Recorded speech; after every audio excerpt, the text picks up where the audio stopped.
Assalamu alaikum wa rahmatullahi wa barakatuh, très chers frères et très chers sœurs. Dans Surat al-Hujurat, la sourate de l'éthique, il y a ce fameux verset qui dit « Qui est le plus noble d'entre vous, les êtres humains ?» Et la réponse, c'est la taqwa. Arrêtons-nous sur ce concept-là. Dans Surat al-Hujurat, la taqwa, on la voit au tout premier verset, « Wattaqullah ».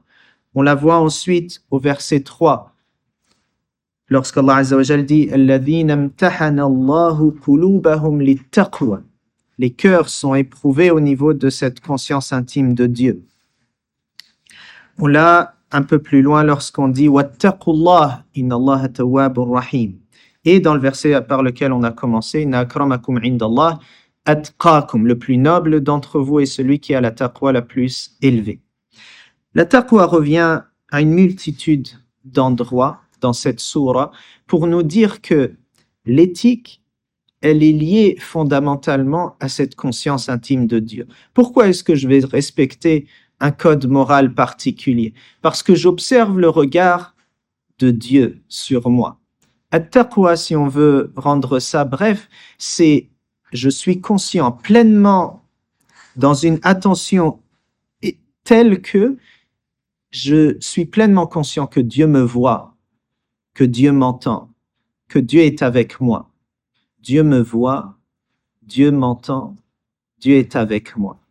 Et ce qu'on voit aussi, ce qui est magnifique là dans les emplois de taqwa dans la sourate, c'est que dans le premier verset, Dieu nous commande « Ayez cette conscience, car Dieu est audient et omniscient, subhanahu wa ta'ala. » Dans le verset 3, il dit « Vous êtes testés, vous êtes éprouvés. » Cette épreuve-là, c'est pour nous permettre de nous élever en degrés. Quand toi, tu passes un examen, ça te donne un titre, ça te donne accès à un emploi, etc. Donc toi aussi, là, tu es testé pour voir dans quel degré est-ce que tu vas te retrouver à l'au-delà. Quelle facilité Dieu, Allah Azza wa Jal, va t'accorder dans cette vie pour avoir réussi le test. Et en même temps qu'il parle de test, Dieu parle de pardon. Dieu dit ceux qui réussissent le test, ils sont complètement pardonnés et ils reçoivent une récompense immense. Et puis, par rapport au pardon, c'était dans le verset numéro 12 où il dit « Wattaqullah » ayez cette conscience intime de Dieu. Et en même temps, il nous parle de l'accès au pardon et l'accès à la miséricorde. Donc, vous voyez, tu vas être testé. Si tu réussis, tu as quantité de biens. Tu vas être testé. Si tu échoues, Allah Azza wa Jal est pardonneur. Reviens, réforme-toi. Le repentir, c'est un très grand travail de réforme de soi-même pour être toujours sur ce chemin de la rectitude et accède à la rahma, à la miséricorde intime d'Allah subhanahu wa ta'ala. Et dans le verset 13, la dernière occurrence là dans le verset, dans la sourate, c'est que cette taqwa-là, c'est ça qui va réellement t'anoblir dans ce bas monde et à l'au-delà. Pour illustrer le propos et clôturer, un jour, le prophète sallallahu alayhi wa sallam, il est avec ses compagnons et puis il y a un compagnon qui passe. Et il demande « Que dites-vous d'un tel ? Que dites-vous de cet homme ?» Et les compagnons répondent au messager d'Allah selon les critères de la société. Donc, ils vont répondre selon les critères de la société. Cet homme-là, quand il parle, on ne lui donne pas une grande attention.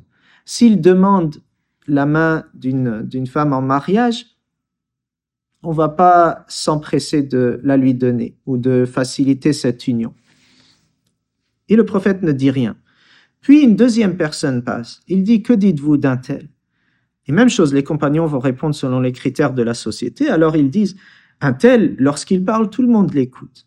C'est quelqu'un qui fait partie de la haute noblesse. C'est quelqu'un qui, s'il cherche à se marier, on va s'empresser à courir pour avoir l'honneur d'être uni à telle personne. » Et là, le prophète sallallahu alayhi wa sallam dit selon les critères de Dieu, selon les critères de la religion, quelle est la valeur du premier et du deuxième. Et il dit une parole qui dépasse l'entendement et qui nous fait vraiment porter un regard plein d'humilité envers les gens, de ne jamais juger selon les apparences.